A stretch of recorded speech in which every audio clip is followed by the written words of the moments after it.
Welcome to Come Follow Me. Today we're going to talk about Joseph Smith history 1 through 26. All right. Why did Joseph Smith write this history? What was his purpose? Because there was a lot of rumors in circulation about how, like telling his story, but with false details and stuff like that. So he wanted to just clear it up and write it the way it is. And that started in his day, which is why he started writing his history several times. But he says it right here, just what you just said. Owing to the many reports which have been put in circulation by evil disposed and designing persons in relation to the rise and progress of the Church of Jesus Christ of Latter-day Saints, all of which, here's why they were written, have been designed by the authors thereof to militate against its character as a church and its progress in the world. I have been induced to write this history to disabuse the public mind and put all inquirers after truth in possession of the facts as they have transpired, in relation both to myself and the church, so far as I have such facts in my possession. All right, so there were already false reports of Joseph and the church coming out in his day. One of the worst was put together by a former member of the church, and it's called Mormonism Unveiled. And did you know that that particular publication is still quoted from by those who fight against Joseph? They still use it as if it were fact. Isn't that crazy? It's crazy. And Joseph was told, and this is next week's lesson, but the angel told him his name would be known for good and evil, and it still is. It really still is. So that's why he writes this history. He knew that he needed to tell his story in his own words with all the facts that he had available to him. Now that history fills 7 volumes. And I am still, I've been a member of the church my entire life, and I feel really bad that in my entire life, I've never read that full history. I'm in volume 3 still, and I'm going through it. So I'm glad that I'm going through it because I'm learning so much about Joseph Smith and the founding of the church and many of the men and women of his time, some of who stayed true to him and some of who did not stay true to him. And we're going to learn about that this year with this church history year of Doctrine and Covenants. But he writes this so that we'll know the truth. And so if you ever hear anything or think anything about Joseph that makes you question, makes you wonder, go back to his words. Go back to this original source. Go back to the history of Joseph Smith by his mother, right? The history of Joseph Smith written by George Q. Cannon, people who stayed true to Joseph and to the church. Because once a person leaves any organization, the things they say have to be called into question because now they've got an axe to grind. They're likely to want to try to do harm. And so, and even sometimes you can read something, there are some that were originally true to Joseph, obviously, as members of the church that turned against him. Look at when it was written. Was it written when they were still a member and still fully active and believing, or was it written after they'd lost their testimony? Because there will be things written by some of them, David Whitmer, for an example, things written by him while he was still strong and faithful would be different than things he wrote after he left the church. Because after he left, he worked very hard to fight against the church. So those would probably not be accounts I would give a lot of credence to. So just original sources are super, super important. But this is Joseph Smith's history, and he begins by talking about his birth and where he was born and the organization of the church and his first vision. I love the first vision. We had opportunity a year and a half ago to go to many of the church history sites, including Palmyra, where the Sacred Grove is. Do you guys remember that experience at all? Yeah, I do. What are some of the things we did while we were there? What kind of stands out in your mind? I loved going to the temple, Mm-hmm. partly because when we got there and when you walk inside, there's a clear glass window. And that's unusual for a temple. And it's extremely unusual. And the worker very much like brought it out to us. And he told us how it's nicknamed Hinckley's window for Gordon B. Hinckley. And when you look out, you can look straight to the sacred grove. Yeah. And that was like his like spot, and like he loved to look out at the sacred grove. And Mm-hmm. they made it clear because it overlooks the sacred grove. Right. Exactly. Well, and they even keep the trees cut down Mm-hmm. so that you can, and from the sacred grove area, you can see the temple as well. So it gives you a view from both directions. Yeah. And the beautiful thing of the ordinances and covenants made possible because a young boy went into a grove of trees, right? And asked a question that changed the world, brought light out of the darkness. What other things about that area kind of got your attention or struck you as you were there? Well, I remember going in to the Cooper shop? Mm-hmm. Where they had once hid the plates in a loft. And well, he'd hid them under the floorboards, right? But then the spirit told him to move it because they weren't going to be safe. And then he moved it over an overhead loft. Mm-hmm. And the mob comes and they're looking for these plates and they tear up the floor of the Cooper shop. Mm-hmm. And they just cannot find it. But they were safely tucked overhead where nobody looked. Right. And all they would have had to do was look up and dig around a little bit, and they didn't look. So that was one of the miracles of the plates being preserved because Joseph was listening to the Spirit, right? And I remember thinking, I would look up, I would go up, and I would find them. And then like, that's when I realized, that because Joseph Smith listened to the Lord in moving the plates, the Lord was blessing him for his obedience and kept them safe. Exactly. Anything else about that area? I loved seeing the house that Alvin made for his parents. Mm-hmm. Because you see a lot of Alvin's caring for his parents and how he built the house. Mm-hmm. Because he built it for them to grow old in together. Right. And unfortunately that didn't happen, but that was his intention. Now, one of the things, obviously, that you do when you go to Palmyra... you go to the sacred grove. ...is you go to the sacred grove. And it is a very quiet place. It's a very quiet place. And so we decided to go in as a family. If you guys remember, each of you had your journals. We each journaled on this trip. And I wanted you to have just some quiet time in the sacred grove. I didn't expect you were going to have this big wah moment, right? But I wanted you to have some quiet time in a place where such a sacred thing had happened. And so we all kind of separated a little bit, went in different directions, and just had some quiet time there in the grove. And it was kind of interesting to look at each of you. Emma kind of moved herself off the path a little bit. She just kind of wanted to... Well... What did you want to do? I know it wasn't your experience, but what did you want to do? So I was walking, and I knew exactly what I was looking for. I needed a place that had flowers. And it needed to have a little bit of a stream by it. Mm-hmm. You wanted some water. Mm-hmm. And I wanted a log to sit on. And that's what I was looking for. And then finally I found the spot. It had a dried up stream, but that was good enough for me because water had been running through it. And I found flowers and I found a log. So I go over, but this log is just... covered in bugs, so I thought I'll just sit on the ground instead. And then I see a whole bunch of spider webs and bugs crawling around everywhere, and I finally decided that I would not go into the woods to pray. You might if you needed a quiet place, but you probably wouldn't go into the bushes. Because I remember looking over and just watching you just kind of sink down, and I was like, what is she doing? I'll have to ask her about this later. Like you had this kind of image in your mind, right? And that's what you were looking for, was something you had an image of. Oh, the other thing was it had to have an opening of trees where you wanted you some could see opening. the sky. Okay. Yeah. But most of us found a bench.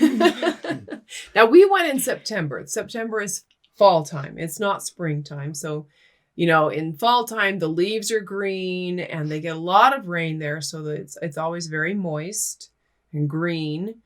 and leaves were beginning to fall. So that was one of the things that you enjoyed doing, is you enjoyed picking up some of the leaves that had fallen on the path. Found a huge one. You found some really big ones there. It was really interesting. But also, at least at that time of year, there's a lot of mosquitoes. So I think we all left the Sacred Grove with a couple of mosquito bites. And I wouldn't trade the experience. I wouldn't. I read something the other day, somebody was making the point that Joseph went into the grove in springtime, early springtime.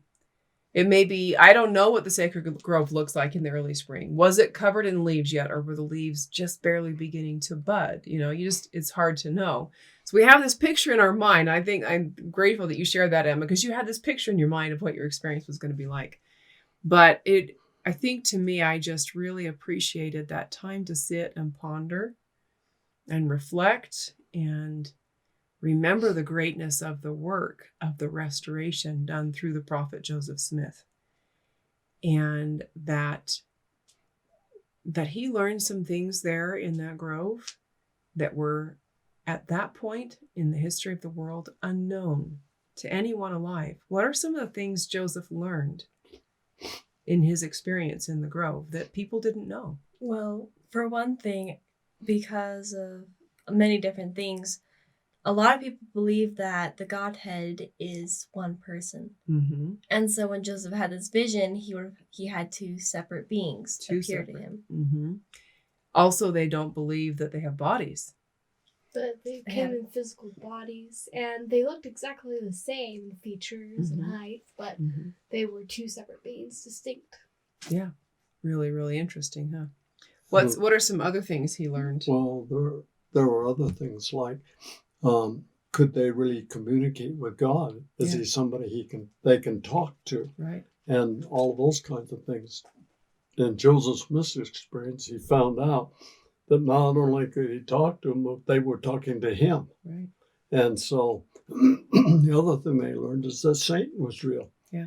He was trying to stop them from having that experience. Mm-hmm. Mm-hmm. Exactly. And go ahead. It's interesting reading this because you find Joseph looking back over his life a little bit, and he says, I now realize that Satan was trying to stop me from almost the very beginning of my life. Right. He wrote this in 1838, so he had quite a few years to ponder over the meaning of what happened to him in that grove. And I really appreciate that ability of him. He had to then have reflected upon that and to share more. I think he would have told the story differently at the age of 14 than he did at the age in 1838. What would he have been? 33 years old? So he had some instead of 14. Yeah, some more time to think about the implications of what happened there. It's also one of the other things that he learned was that the true church was not on the earth. They draw near to me with their lips, but their mouths are far from me, or their hearts are far from me. And so he learned that there was not a church he could join. Now, it's interesting because it's really a very rural place. It's not a big community, bustling community. So it's interesting that the revivals were going on there that he talks about, but they were going on. If you went back and looked at the history, that is one of the areas. In fact, they called it the burned over district. Have you ever heard that term? No. Because these revivals were revivals of trying to, build the fire of faith and testimony, right? And to gain converts, as they called them, he says. And so some of those happened right there. One of the first happening there being the Methodist one, right? And so they actually called it the burned over district because they'd been through so many times with these kind of revival meetings that it was really common for the people to have been to these and have had these experiences. Now, one of the things that I think is interesting about Joseph, and his mother shares in her history of him, that he was not given to do a lot of reading. That wasn't necessarily his nature, but he was a thoughtful and a reflective child. And so and there's several accounts. In one of those accounts, he talks about in about his 12th year that he began to reflect seriously upon his standing. And so he had a couple of years of this burned over district experience to really begin to try to formulate what he believed and how he should or if he should join himself to any of the churches. And sometimes, Joseph, I see those same kind of traits in you. You have this tendency to really kind of think about things and put a lot of thought into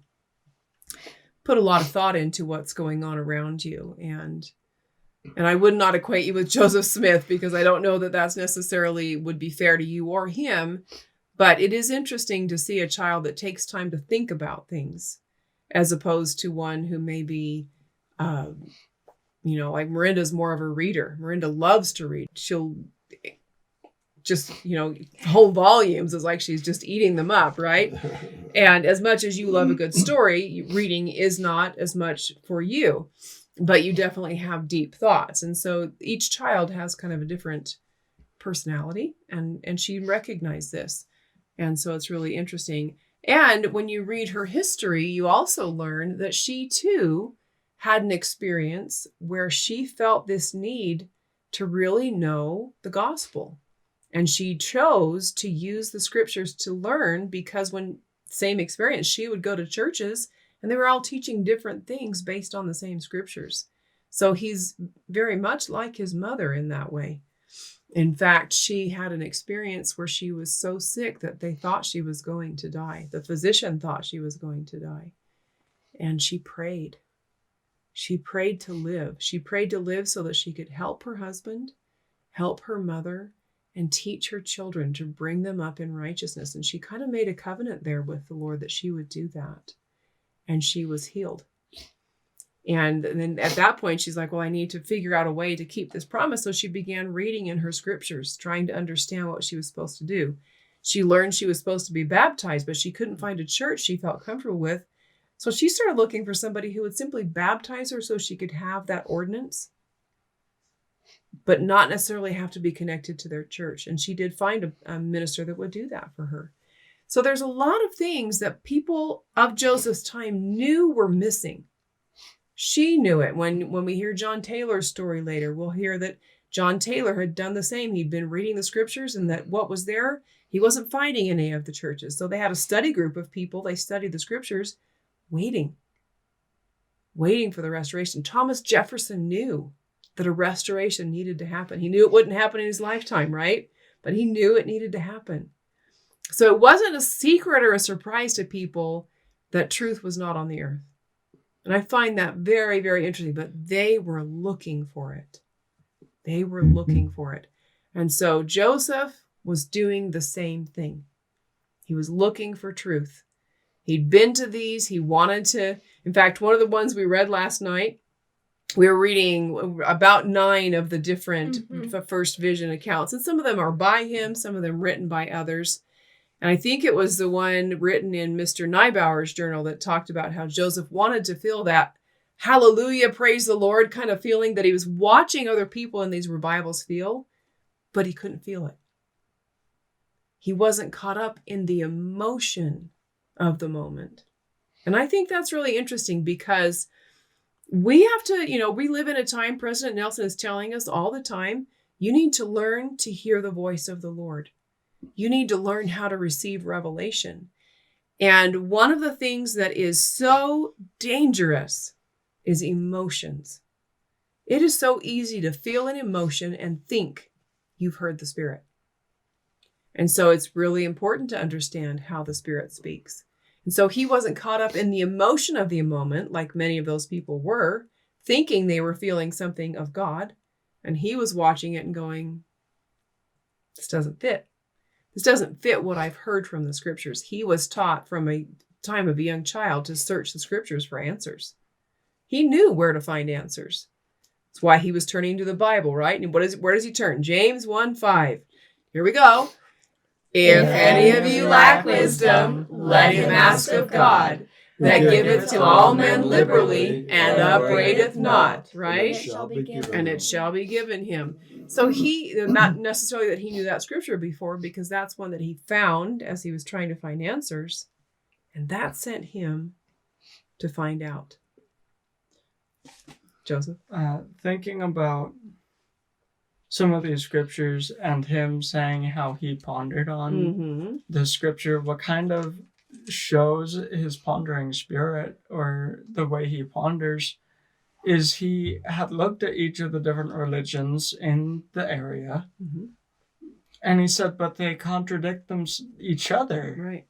They all interpret a scripture so differently that a problem couldn't be fixed just by going to the Bible. Right. Exactly. And so he knew he needed more wisdom than he had. And now he had a promise from God that if he would ask, he would receive. Right? And of course, he had heard, ask and you shall receive, seek and you shall find, Knock and it shall be opened. knock and it shall be opened unto you. These scriptures are true for him. They're true for us. The Lord wants to give us answers. As we finished the Book of Mormon, we talked about the promise in Moroni 10, that after you study them out, pondering them, and then you take it to the Lord and ask him if it's true, and the Holy Ghost will make it known to you if it is or if it is not. And that is a true principle of how to receive an answer. It's the same principle he followed. And if we want answers, we have to do the same process. You can't just ask. You cannot just ask. You must go through the process of searching and pondering and praying. That would be why we have the primary song, Search, Ponder, and Pray. Because that is a pattern, and it is a formula for receiving answers. And then recognizing, am I feeling an emotion or am I feeling the Spirit? One of the things that Satan cannot counterfeit is the peace. That's an emotion he cannot counterfeit. And so we need to be able to look back on those things. Yes, Catherine? One of the things that you reminded me of when you were talking about you have to search and ponder and pray. And, that reminds me of when Oliver decided he wanted to translate. Right, exactly. And that's found in the Doctrine and Covenants, and we'll go through that in a couple of weeks. Now, it's really interesting. I was reading a book recently. It's called Faith Crisis. It's actually the second volume. And in it, they tell the story of a survey that they gave at the Missionary Training Center in the early 80s. And they were asking the missionaries, so elders and sisters and couples, 5 basic questions. Do you know that the church is true? Do you know that Joseph Smith is a prophet? Do you know that the Book of Mormon is real? Do you know that Spencer W. Kimball is the prophet?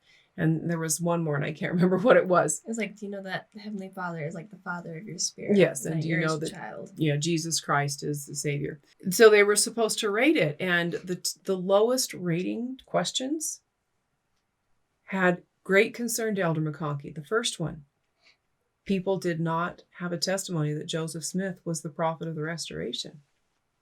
The second one, they did not have a testimony that Book of Mormon was true. This shocked him.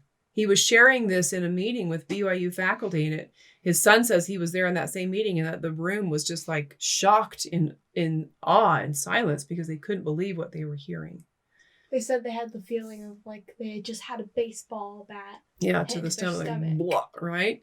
And Elder McConkie said, what are we doing? Where is this coming? Is it something that I'm doing? Is it something the 12 are doing? Is it something that our CES faculty are doing? And he brought out the point that just previous to that, they had changed the discussions.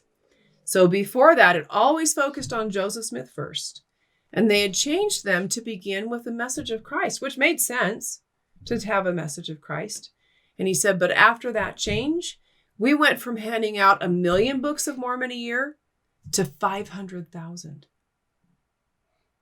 And their convert baptisms dropped as well. And he said, could it be that Joseph is the one through whom we see the Savior in our day? And so we must start first with the testimony of Joseph and him seeing God in Jesus Christ and the revelation that they gave to him to restore the church.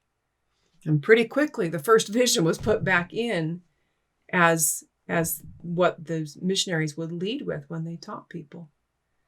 It was really, really interesting. And so it is important. It is important to know that this happened. If you don't know, you need to know. It is important to know that Joseph did what he said he did, the way he said he did it. We are losing so many millennials right now, almost 80%. because they're hearing things now that they hadn't heard before, and they're feeling like they've been lied to. And if you don't believe Joseph Smith and you think he's a liar, you wouldn't stay, would you? It wouldn't be a reason. No. And so you really have to have a testimony that that's true.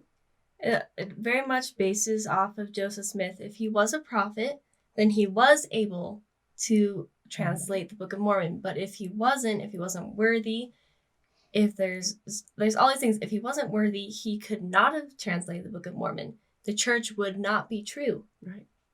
It would just be another church. So this is so vital. I can't even tell you. And sometimes I'll talk to people like, well, why does it matter how he did or this or that? I'm like, it matters because if he didn't do it the way he said he did it, he's a liar. If he did it the way some of these other people are saying he did it through a means that the Lord does not approve of. That wouldn't be truth either. And so it really, really, really is important. So it's super important. So I'm going to give you a challenge.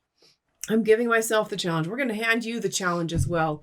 Read the history of the church as written by Joseph Smith. If he's the true prophet, his history is true. He's not lying to you, right? So you read the history as written by Joseph Smith. We will give you a link in the video and on Facebook. We will give you a link and on the blog to the online version of the history of the church, all 7 volumes, as well as a link probably on Amazon or somewhere online where you can purchase them if you want. I am a book in my hand person.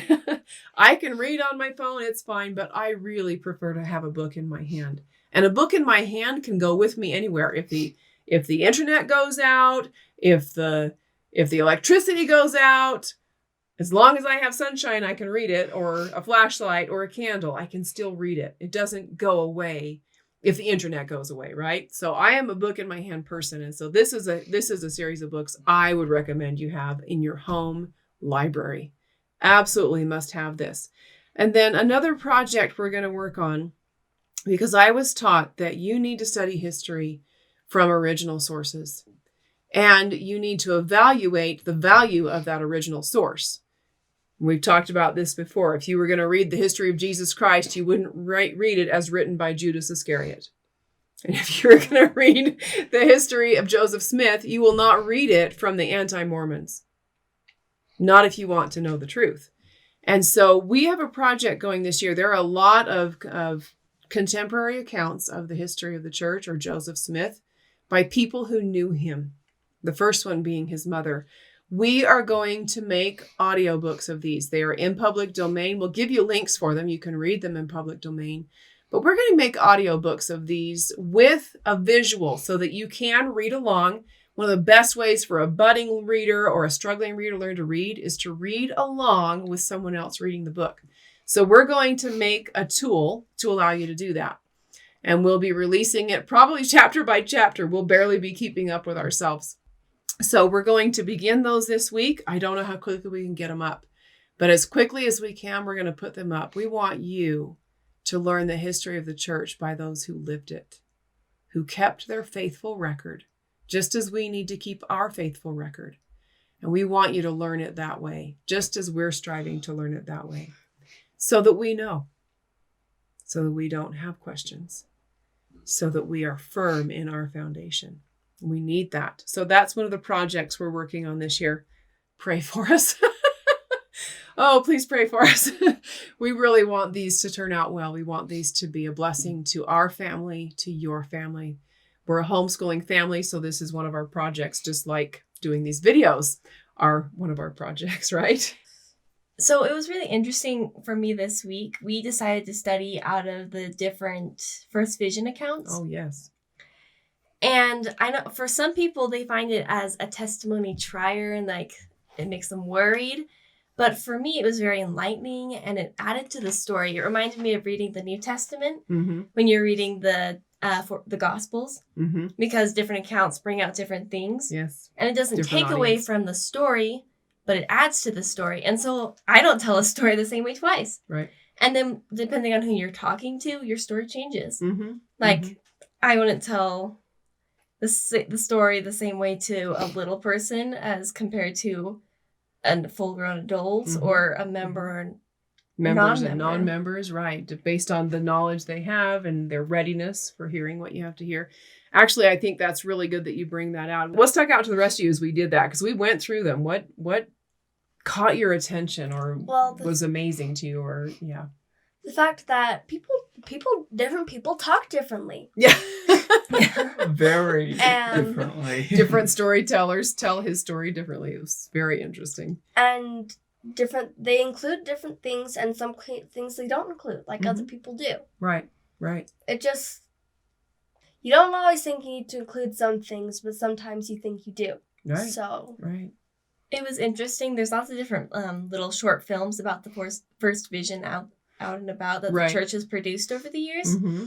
And it was interesting because each one's different Yes. and brings out different things. And so it was interesting reading the different accounts. I'm like, oh my gosh, they took it from that account. Or Oh, that account. It's true. It's true. It's very true. So I want you guys to make sure when you're making the blog this week, when you finish editing the video, make sure to put a link to that comparison of the First Vision accounts. It is so beautiful. It is so fascinating. You will love to look at this comparison because to me, like Miranda, it only strengthens my testimony that he was telling the truth, that he wasn't just making something up. And so I really, really highly recommend taking a look at this comparison of the First Vision accounts. Really, really great article. And yes. I loved reading the different accounts. And again, I was like reading the New Testament. You get different details of different things. Mm-hmm. Not always because it's a different person telling it, but because of the audience he was telling it to. Exactly. So we'll make sure to put that link in there too. And then always we try to, I know we're a family with teens, and so our conversations may not and won't look like your family's conversations. You might still have little ones around. And I always thought it's really interesting because we were visiting our daughter and she has 2 little ones. And it is always so fascinating to me how much they pick up from the adult-like conversations going on around them. Because we would have this kind of a meeting and then all of a sudden one of them would pipe in and say something and you're like, they were listening. What we were talking about, it really was going in. So 1, do not sell your little ones short. You talk about the gospel in as much depth as you want to. And they might not look like, they might be rolling around the room. Kainoa always had his sword ready to smack Joseph, and yet I promise he was still listening. So don't shortchange your littles. Make sure to tell them these stories. Make sure to give them depth. But we will always try to have some activities that hopefully will capture their attention and give you the opportunity to teach them. Remember to look at the primary version of Come Follow Me. There's always activities on there as well. I believe there's a color page this week.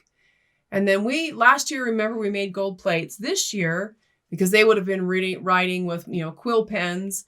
So we're going to recommend that you get some calligraphy type pens. And there's some out there that are less expensive than others. Or if you have the ability to write with a quill pen and ink, you go for it.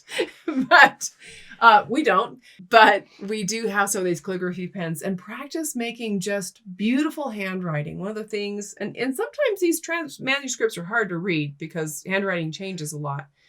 But some of them have the most beautiful handwriting. So play around with that this year. We didn't choose a specific scripture for memorizing this week. We thought that it would actually be maybe something you want to spend a couple weeks on, but memorize Joseph's words of the first vision, starting at about verse 14 and going through, I believe, verse 17. Yeah. And if you wanted to go farther, you can, but this is something that's very powerful. And as you are wanting to testify, and you maybe are preparing to serve a mission, maybe you've served a mission and you did memorize it and you've let it go, bring it back. But memorize the first vision, memorize these words, and then write them down in your very most beautiful handwriting or that calligraphy pen. That's really kind of fun. Yeah, it's frustrating at first, but it's kind of fun. So Miranda will have you do maybe a short video lesson about using calligraphy pens and some of the tricks you've learned with using them.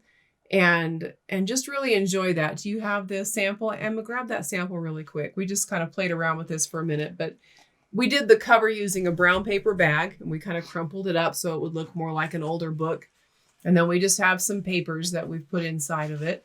And the edges of it are kind of ripped, and we tried burning the edges. We're not super successful at that. This will be something we'll be playing with too. But when you're done this year, we'll want to try to bind this book on the edge and then have created our own book of scriptures that we've been working to memorize from the Doctrine and Covenants, so that you've got that. So, you'll have your gold plates. I do not know what or maybe we'll do scrolls when we get to Old and New Testament. But for this year, we want to make it look a little bit more like a book done in the 1800s. One scroll for each book. One scroll for each book.